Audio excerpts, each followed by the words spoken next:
Hey, what's going on, everybody? I hope you're having a great day. I'm doing all right. And we're just going to get into a quick reaction video today. This is a concept in which I already understand very deeply. I actually had my sacred secretion activation for the first time and strongest one that had ever happened to me. It happened on February 15th, 2023, and it changed my life forever. I was able to successfully tap into the sacred secretion 5 months in a row. So February, March, April, May, June, and then July I couldn't do it anymore. August I couldn't do it anymore, and I haven't been able to do it since. So I don't know if my body isn't primed and like how it was back then because I was at the peak of my MMA training. I was in great shape, and I was also working on all four pillars: physically, mentally, spiritually, and emotionally, and all four of those were in check. And I was in this really good mood of like loving everything, and my life was I was beyond content. I was appreciative of everything that I had, and that's one of the keys in order to triggering these sacred oils that can go down the ida and the pingala nerves. Excuse me. But let's get into this, and because I want you guys to learn a little bit about this process as well, because it's a very niche topic, and prior to the internet it was the sacred secret secretion. There's the word secret and secretion because it was a secret, and these secret societies do not want you learning how to tap into your God consciousness because they want you to be a good little sheep and a good little worker bee. I think that's why I might have been gang stalked with during the beginning of my sacred secretion activation. I don't know how they found out that I was at a different level. I don't know if they have people on their teams who can read spirits and aura like coming off of you and know, oh, he's an awakened one right now. Oh, let's take him down. Oh, let's make him feel crazy. And then that's when the street theater begins and everything. But that, where we're dealing with narcissistic abuse and teaming up against people and chosen ones, that's a different topic. Let's just start here, okay? Path to enlightenment wasn't something you had to find out there in the world. What if it was actually a physical journey, a sacred process that happens right inside your own body? Well, today we're going to dive into a pretty fascinating concept that suggests just that. I mean, really think about that for a second. What if spiritual awakening wasn't just some nice metaphor, but a tangible, biological process? A cycle that unfolds within our own anatomy. That's the core idea we're going to explore. So, this whole internal journey has a name. In some spiritual traditions, it's called the sacred secretion. It's this idea that a very special fluid travels a very specific path through the body, and if it completes that journey, it's believed to unlock a whole new level of consciousness. Yes, he is correct. I know this is his first slide, so he's not like diving into the depths of it, but it says an esoteric concept of an internal process involving a special fluid. It is fluids, but yes, I know what he means. When he says fluid, he's probably thinking cerebrospinal fluid. But honestly, what does happen is it goes down the ida and the pingala nerves, and it goes shoot, shoot, shoot. I can't do it right now because I'm holding the phone. Wait, maybe I can. Watch this. Boom, boom, boom, boom, boom, boom. So it forms a double helix. It looks like a double helix. It's not actually, but it looks like that, and it mirrors it. It's two nerves that go down around our spinal cord, all the way down to the sacrum bone.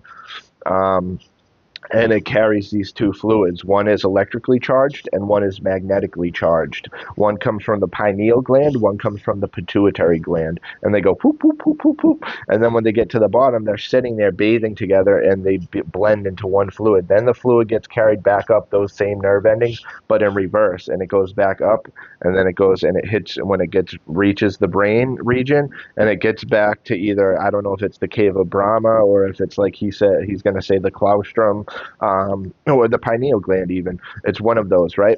And or the light of the world, the optic thalamus, that might be it. But there's just so much. There's so many buzzwords in my head, so it's hard to put it all together, right? Anyways, when it reaches that part, boom, enlightenment, boom, like transformative journey, super consciousness, everything, all these questions that you might have had about life answered, or just not important. You're moving past it, and you're you're a whole new being. You're on a way different level, a different plateau. It is amazing. Okay. Okay, so where does this incredible journey even begin and end? Well, it all happens inside the most complex and amazing structure we know of, the human brain. Let's meet the two key players in this story. You see, this internal journey has a very clear starting line and a finish line. It all begins in this thin, kind of mysterious structure called the colostrum. In these traditions, it's seen as the sacred origin point, the seat of Christ consciousness. And the destination? That would be the famous pineal gland, what many call the third eye, located right in the center of the brain. Now, you might think the journey to enlightenment goes up, right? But here's the twist. The process actually begins by going down. The first part of this journey is a descent. The teaching is that this sacred fluid, this secretion, is first produced in the colostrum. From there, it starts its remarkable journey down the spinal column, all the way to the sacrum, that triangular bone at the base of your spine. And it's no coincidence that the word sacrum is linked to the word sacred. But, the journey doesn't just end there, at the bottom. Not at all. In fact, the most critical... See, you do get a little mixed signals. Like that one, it was saying that the oil is made in the colostrum, or maybe he means it starts in the colostrum, but I've seen other information saying that it comes from the pineal and pituitary glands. So maybe it's both in a way. Maybe it's pineal and pituitary produce it, and then it goes through the colostrum and then down the spinal cord. I don't know. But all I know is it's real, and it happened to me 5 times. So, but let's get into The it. important phase is the return trip, the ascent back up towards the brain. This map really lays out the entire cycle perfectly. You've got the creation in the colostrum, then the descent to the sacrum, and then something crucial happens, the anointing. This is where the fluid is said to be refined, maybe even super. This might be, number 3 might be why I can't tap in lately the past couple of years. I might be able to easily have it created each month and then even push stuff down and feel a little bit of it. But the anointing is what allows it to go back up. And if you are embracing in riotous living, like being stressed out, being angry, being pessimistic, holding grudges, what else? Eating too much, overindulgence, eating bad foods like unhealthy foods, greasy fats, stuff like that. You want to stay away from that. They do recommend the alkaline diet, which is just fruits, vegetables, and some nuts. You have to look into which ones. But you could have a little snack at night and have some nuts when you're hungry, because fruit and vegetables isn't going to really hold you over fully. So you'd probably appreciate a snack. That's where the nuts come in. But yeah, eating clean for like 3 to 5 days leading up to your cycle. By the way, there's cycles of this. So also you're going to find out where the it has to do with your moon and sun signs and stuff like that. But you want to find out first of all what you are. Like for instance, I'm a Sagittarius. But then each month when the moon moves into Sagittarius for 2 to 3 days, that's your process to do this, to tap into the sacred secretion. So it's crazy that it has to do with the moon and the magnetic energy of the moon, changing the ebbs and flows of the waters, not only of the oceans and the tides, but our inner waters, which is these fluids. So it's fascinating, but let's get back into this. Supercharged, a process that's often linked to the cycles of the moon. And only after that transformation can it begin its ascent, back up the central nervous system, heading for its ultimate goal, the activation of the pineal gland. So what happens when this secretion finishes its loop? When it finally arrives at its destination? This is the big moment. This is the activation. The idea is that when this refined secretion finally reaches the pineal gland, it's like flipping a switch. It lights it up, activating it.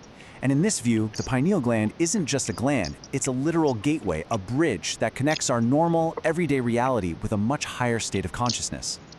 And this activate. He's not wrong. It really is higher consciousness. What I call it is super consciousness, because you're just at a next level. You're tapped in. I call it tapping in with source or God. And it's crazy, man. And I'm a Christian too, but some Christians might be like, this is kind of new agey. No, it's a physical process that happens in your body, and its properties are actually mirrored in the Bible if you read certain passages. So what would you say about that? I hate how they try to divide religion and spirituality, dude. They're intertwined beautifully. Accept it. Really builds on a classic idea we've all heard about, the two halves of our brain. The left hemisphere, that's our logical, analytical, worldly mind. But the right hemisphere, that's our intuitive, creative, divine mind. The whole point of the secret secretion is to unlock the door to that right-brained way of seeing and experiencing. Do you understand? The secret to the sacred secretion is activating the right brain that's usually dormant.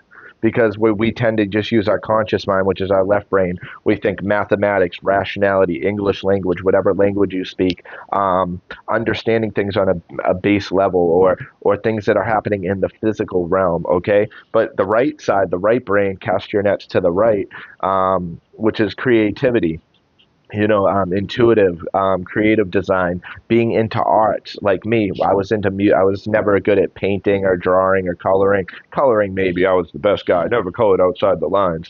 But anyways, so I was never into stuff like that as far as art is concerned, but I was into music. I played guitar, then I started rapping, then I started writing lyrics all the time.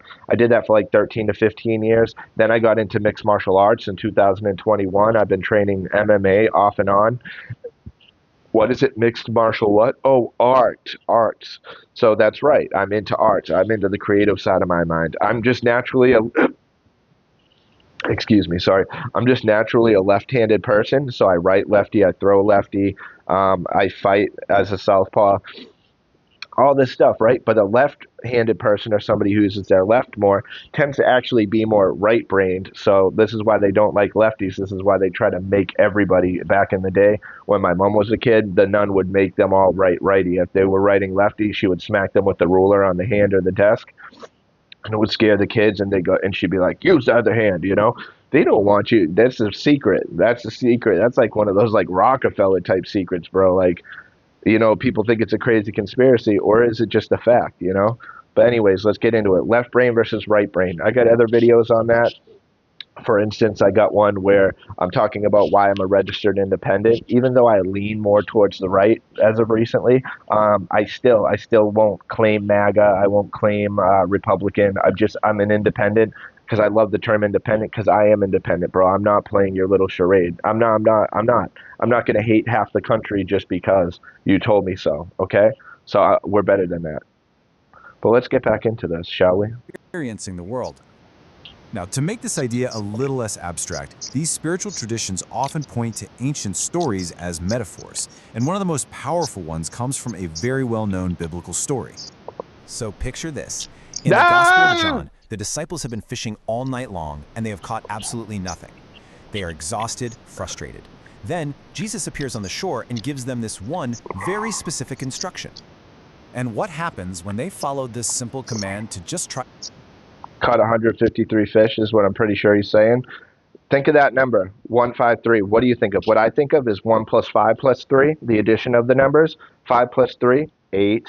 And then plus 1, 9. 9 is the greatest number. But 10 and 100 exist, and 99. And bro, what I mean is numbers 1 through 9. Like when you go to dial a phone number, you have numbers 0, I guess, because 0 is a placeholder. 0 through 9.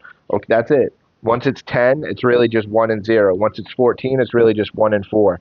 You're using those main numbers. The main numbers are 0 through 9. So 9 is the highest, the pinnacle, right, of consciousness. It's also the ninth letter is the letter I, like intuitive, like intelligent, like inspiring.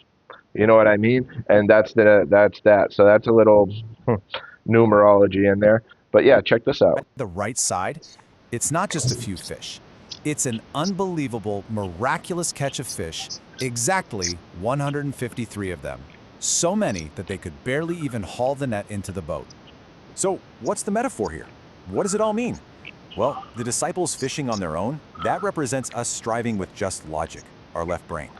The command to cast the net on the right side, well, that's the big shift of following divine intuition, us to the right tap brain. in, yeah. And that miraculous catch, that symbolizes enlightenment, the incredible abundance that comes when we tap into that higher consciousness. So, They do work very hard to make us just use our left brain and to suppress the right brain. And they do some tricks, like when they show pictures really quick, like lots of pictures like of war, death, and then they put like a symbol of like the 6-point star in there. They're trying to subconsciously hit you subconsciously with Israel's bad, Israel's demonic, blah, blah, blah. They own America. They're putting these thoughts into your subconscious and skipping your conscious. And so you might not even have noticed it, but maybe you start to have resentment towards Jewish people after 6 months of consuming that content, maybe even after 6 days. It depends on how powerful of a message it is and how strong or weak of a vessel you are to reject it or accept it. But yeah, they're counting on you not being that strong. So just quickly recap the big ideas here.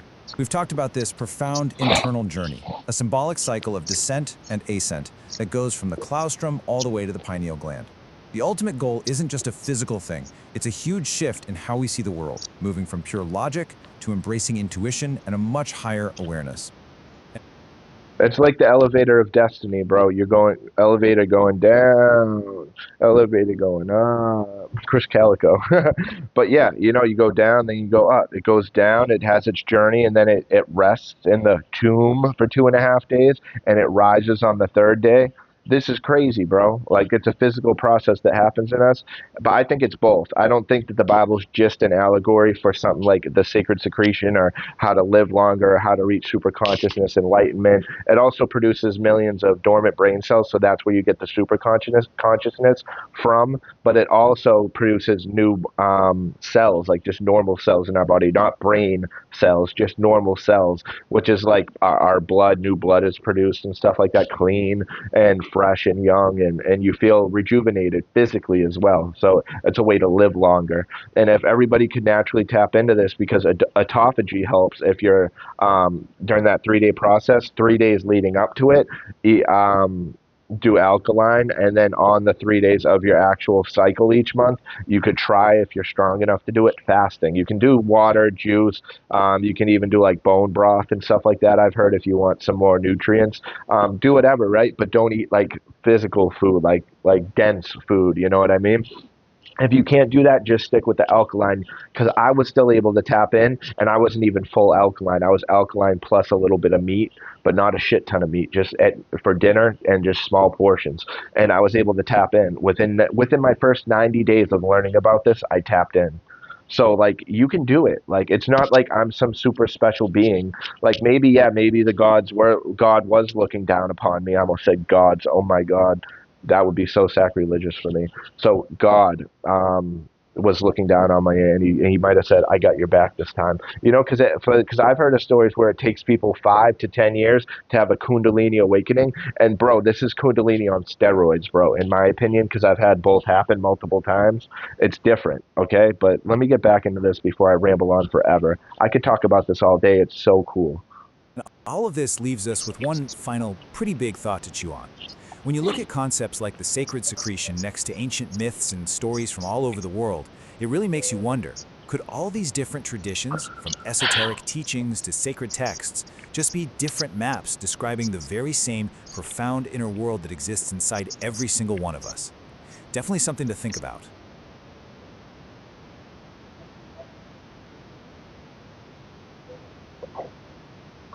So yeah, guys, that's all I got in today's video. I'm just gonna wait a second. There I am. So I'm just going to end up popping this up on YouTube for everybody to see, and that way you can learn more. Until next time, stay safe, be blessed, and live lavishly. I'm going to see all of you in the next reaction video. Thanks so much for stopping by. Until then, just know that I love you all. Peace.